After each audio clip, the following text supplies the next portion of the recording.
Invoca-me e te responderei, e te revelarei conhecimentos grandiosos, inacessíveis que não sabe. Caminhando para o final da primeira carta de Pedro, onde recebemos vários conselhos dados à igreja e as saudações finais e a bênção que sempre acompanha as cartas dos apóstolos que Deus levantou à igreja. Nós lemos aqui em 1 Pedro, capítulo 5, versículos do 5 ao de número 14. Está escrito: rogo igualmente aos jovens, sede submissos aos que são mais velhos. Outros sim, no trato de uns com os outros, cingivos todos de humildade, porque Deus resiste aos soberbos. Contudo, aos humildes concede a sua graça. Humilhai-vos, portanto, sob a poderosa mão de Deus, para que ele, em tempo oportuno, vos exalte, lançando sobre ele toda a vossa ansiedade, porque ele tem cuidado de vós. Sede sóbrios e vigilantes. O diabo, vosso adversário, anda em derredor como o leão que ruge, procurando alguém para devorar. Resisti-lhe firmes na fé, certos de que sofrimentos iguais aos vossos estão se cumprindo na vossa irmandade espalhada pelo mundo. Ora, o Deus de toda graça, que em Cristo vos chamou à sua eterna glória, depois de terdes sofrido por um pouco, ele mesmo vos há de aperfeiçoar, firmar, fortificar e fundamentar. A ele seja o domínio pelos séculos dos séculos. Por meio de Silvano, que para vós outros é fiel irmão, como também o considero, vos escrevo resumidamente, exortando e testificando, de novo, que esta é a genuína graça de Deus. Nela estai firmes. Aquela que se encontra em Babilônia, também eleita, vos saúda, como igualmente meu filho Marco. Saudai-vos uns aos outros com ósculo de amor. Paz a todos vós que vos achais em Cristo. Vemos no contexto da carta que é um tempo de grande sofrimento que Pedro está passando e a igreja também. E ele traz conselhos já da sua experiência, do tratamento que Cristo deu a ele nessa jornada, enquanto estava aqui na terra, e depois, no começo da igreja, quando Pedro foi uma figura fundamental nas mãos de Deus. E ele agora segue falando com os jovens. Impopular esta palavra em tempos de grande rebeldia. Mas ele está dizendo aqui, sede submissos aos que são mais velhos. Nós vivemos num tempo em que é proibido proibir, é proibido impor limites. Mas Deus, Pai zeloso, em sua palavra, ele coloca limites para a nossa liberdade. Ele exorta para que todos se revistam de humildade, porque Deus não suporta pessoas arrogantes, pessoas soberbas, mas aos humildes ele concede a sua graça, o seu favor imerecido.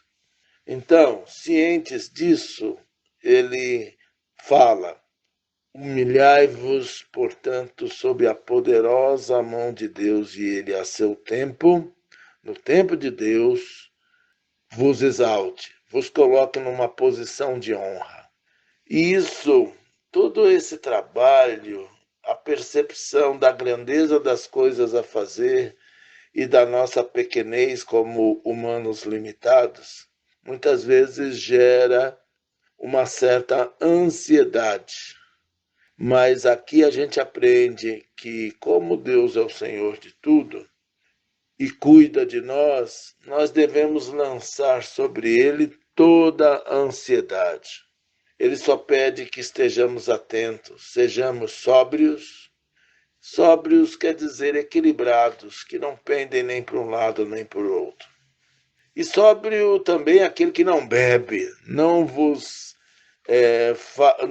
compareis aos bêbados de Efraim, que ficavam tontos o tempo todo, mas estejamos vigilantes, não estejamos relaxados, porque o nosso inimigo, nesta metáfora do reino animal, ele anda como um leão à nossa volta, rugindo, procurando alguém para devorar.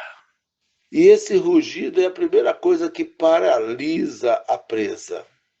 Antes do ataque, ele ruge para paralisá-la e depois ataca normalmente no pescoço, a fonte da respiração.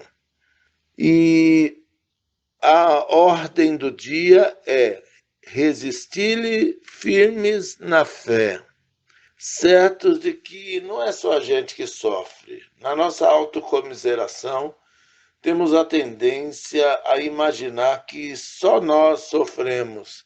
Mas não, esse sofrimento faz parte da vida de todo aquele que quer servir a Deus e adorá-lo em espírito e verdade. Porque o inimigo não pode suportar e ele lança de todas as suas estratégias para nos derrubar. Porém, maior é aquele que habita em nós do que o nosso arqui-inimigo que no mundo está.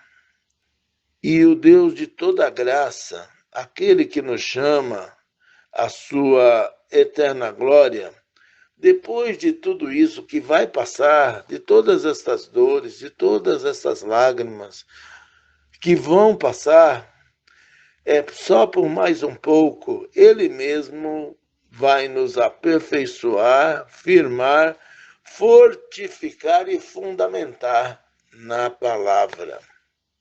Quando Jesus disse está consumado, quando Jesus disse é-me dado todo o poder no céu e na terra, é sobre isso que nós estamos falando. A ele seja o domínio pelos séculos dos séculos. Amém. Assim seja. Aleluia. Glória a Deus.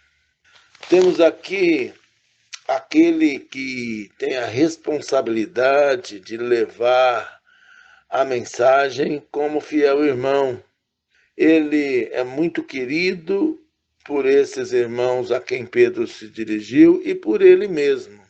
Por isso, ele teve a confiança de conceder a ele o privilégio de ser o portador desta carta. E essa carta de exortação, de estímulo e de testemunho. Esta é a genuína graça de Deus, que não depende de uma pessoa só, que trabalha no conjunto. Nela nós estamos firmes como cristãos, desde aquele tempo. Eles se encontram na terra da confusão, mas é a igreja eleita que saúda os irmãos como igualmente o filho Marcos, filho na fé, um jovem que foi amadurecendo até chegar nesse nível de importância, valorizado tanto por Pedro quanto por Paulo. Esse é João Marcos, aquele que abandonou a obra pela metade e depois foi reconhecido por João Paulo, por Paulo já maduro, como alguém de grande valor. Ele superou a rejeição. E a recomendação é que o amor não fique só nas palavras. Ele seja revestido, seja confirmado por gestos, como o ósculo de amor. A saudação de uns aos outros. O ósculo é o beijo, esse beijo na face. Paz a todos vós que vos achais em Cristo. E é isso que, como pastor da igreja, eu quero replicar esse sentimento e essas palavras a todos vocês. Sintam-se abraçados, sintam-se amados, porque isto é o que Deus espera de nós, a comunidade do amor. Que Deus os abençoe, em nome de Jesus. Amém.